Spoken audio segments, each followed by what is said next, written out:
ಅರ್ಧ KG white paste ಅದ sir.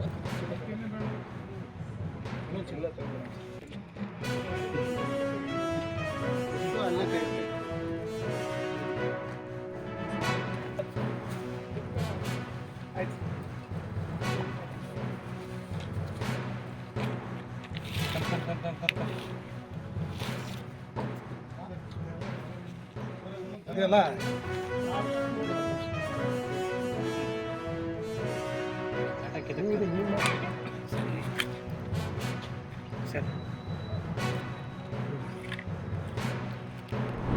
ಮತ್ತೆ ವೀರೇಶ್ ಅಕ್ಷರ ಆವಿಷ್ಕಾರ ಯೋಜನೆಯನ್ನು ಜಾರಿ ಮಾಡಿದರು.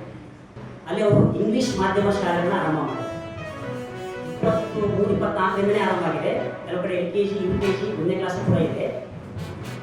ಈ ವರ್ಷ ಎಲ್ಲ ತಗೊಂಡಿದ್ದಾರೆ. ಅವರಿಗೆ 10 ತಿಂಗಳ ಗೌರವಧನವನ್ನು ಇಲ್ಲಿವರೆಗೂ ಬಿಡುಗಡೆ ಮಾಡಿದರು. ಇದನ್ನ ನಮ್ಮ ಸಂಘಟನೆ All India Democratic Youth Organisation ಜಿಲ್ಲಾ ಸಮಿತಿ ಅತ್ಯಂತ ಉಗ್ರವಾಗಿ ಖಂಡಿಸುತ್ತೆ.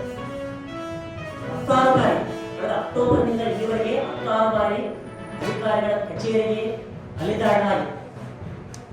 4 ಜನ 3 ಜನ ಶಾಲೆ ಪಾಠ ಮಾಡಿ ಮಧ್ಯಾಹ್ನದಿಂದ ಭೇಟಿಯಾದರೂ ಕೂಡ ಅಧಿಕಾರಿಗಳು ಶಾಲೆ ಬಿಟ್ಟು ಯಾಕೆ ಬಂದಿದೆ ಅಂತ ಹೇಳ್ಬಿಟ್ಟು ಇವತ್ತು ಶಿಕ್ಷಕರ ಮೇಲೆ ಒಂದು ಗೂಬೆ ಪುಸ್ತಕ ಕೆಲಸಗಳನ್ನ ಮಾಡಿದ್ದಾರೆ. ನಾವು ಸ್ವತಃ ಸಂಘಟನೆಯಿಂದ ಮಾರ್ಚ್ 9ನೇ ತಾರೀಕಿಗೆ ಜಿಲ್ಲಾಧಿಕಾರಿಗಳನ್ನ ಅವರನ್ನು ಭೇಟಿಯಾಗಿ ಸಮಸ್ಯೆಯನ್ನು ಅವರಿಗೆ ಮನವರಿಕೆ ಮಾಡಿಕೊಟ್ಟಿದ್ವಿ. ಅವರು ಬಹಳ ಚೆನ್ನಾಗಿ ಆಲಿಸಿಬಿಟ್ಟು ಈ ಸಮಸ್ಯೆನ ಪರಿಹಾರ ಮಾಡ್ಕೊಂಡು ಹೇಳಿದರು. ಆದರೆ ಅಧಿಕಾರಿಗಳು ಇಲ್ಲಿವರೆಗೂ ನಮ್ಮ ಈ ಸಮಸ್ಯೆಯನ್ನು ಪರಿಹಾರ ಮಾಡೋಕ್ಕೆ ಯಾವುದೇ ಸ್ಪಂದನೆಯನ್ನು ಮಾಡಿಲ್ಲ. ಸಮಸ್ಯೆ ಮೂಲ ಏನಂತಂದ್ರೆ KKRDB ಅಕ್ಷರ ಆವಿಷ್ಕಾರ ಯೋಜನೆ ಜಾರಿ ಮಾಡಿದ್ರೆ ಅವರು MLAಗಳಿಗೆ ಏನು ಅನುದಾನ ಕೊಟ್ಟಿದ್ದಾರೆ ಆ ಅನುದಾನವನ್ನ ಈ ಶಿಕ್ಷಕರಿಗೆ ವೇತನ ಕೊಡಬೇಕು, ಗೌರವಧನ ಕೊಡಬೇಕಂತ ಹೇಳ್ತಾರೆ. ಅವರು KKRDB ನೇರವಾಗಿ ಶಿಕ್ಷಕರಿಗೆ ವೇತನ ಕೊಡ್ತಾ ಇಲ್ಲ. ಅಲ್ಲಿ MLAಗಳು ಅನುಮತಿ ಕೊಟ್ಟರೆ ಮಾತ್ರ ಅವರು ಪೇಮೆಂಟ್ ಆಗಲ್ಲ, ಆಗಲ್ಲ. ಹಾಗಾಗಿ ಇಲ್ಲಿ ಸ್ಥಳೀಯ ಶಾಸಕರು ನಮಗೆ ಬಂದಿರೋ ಅನುದಾನ ಬಹಳ ಕಡಿಮೆ ಇದೆ, ನಾವು ಇಲ್ಲಿ ಶಾಲೆ ಕೊಟ್ಟರೆ ನಮಗೆ ಪ್ರದೇಶ ಕೊಡುತ್ತೆ, ನಮ್ಮ ಅಭಿವೃದ್ಧಿ ಕೆಲಸ ಕಾಣ ಬಿಡಲ್ಲ ಅಂತೇಳಿ ಅವರು ಮೊದಲಿಗೆ ಅನುಮತಿ ಕೊಟ್ಟಿಲ್ಲ. 10 ಬಾರಿ ಅಧಿಕಾರಿಗಳಲ್ಲಿ ಅಲಿದಾಡಿದ್ದಾರೆ. ಆದರೆ ಈ ಸಮಸ್ಯೆ ಪರಿಹಾರ ಆಗಿದೆ. ಕೊನೆಗೆ ಆಯ್ಕೆ ಹೋಗ್ಲಿ ಅಂತೇಳಿ ಅವರು ಇವಿಷ್ಟು ಬಾರಿ ಅಡ್ಡಾಡ್ತಾರೆ ಅಂತ ಹೇಳ್ಬಿಟ್ಟು ಅವರು ಅನುದಾನ ಒಪ್ಪಿಗೆ ಕೊಟ್ಟಿದ್ದಾರೆ. ಆದರೆ ಅಧಿಕಾರಿಗಳು ಈ ಸಮಸ್ಯೆ ಅಂದ್ರೆ ಮಾರ್ಚ್ 8 ಒಳಗೆ ಮುಗಿಸ್ಬೇಕಲ್ಲ, ಆರ್ಥಿಕ ವರ್ಷ ಮುಗಿದವಾಗಲೇ ಅವರು ವೇತನವನ್ನು ಬಿಡುಗಡೆ ಮಾಡೋಕ್ಕೆ ಕ್ರಮ ತಗೋಬೇಕಿತ್ತು. ಆ ಕ್ರಮ ತಗೊಂಡ ಅಧಿಕಾರಿಗಳು ಟೈಮ್ ಪಾಸ್ ಮಾಡ್ತಾರೆ. ಹೆಂಗ ಧೋರಣೆ ಅಧಿಕಾರಿಗಳು ಒಂದ್ಸಲ ಬಂದಿರ್ತಾರೆ, ಬಂದು ಹೇಳಿದ್ರು ಕಳಿಸಿದ್ರೆ 10,000 ಮಾಡಿದ್ದಾರೆ.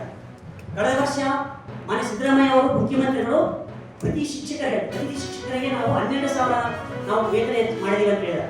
10,000ಕ್ಕೆ 2,000 ಹೆಚ್ಚಳ ಮಾಡಿದ್ದಾರೆ. ಆದರೆ ಇವರು ಈ KKRDB ಶಿಕ್ಷಕರಿಗೆ 10,000 ಕೊಡ್ತಾರೆ. ಈಗಾಗಲೇ ಏನು ಕೊಟ್ಟಿದ್ದಾರೆ, ಬರೀ 10,000 6 ತಿಂಗಳ ಗೌರವಧನ ಕೊಟ್ಟಿದ್ದಾರೆ, 12,000 ಕೊಡ್ತಾ ಇಲ್ಲ.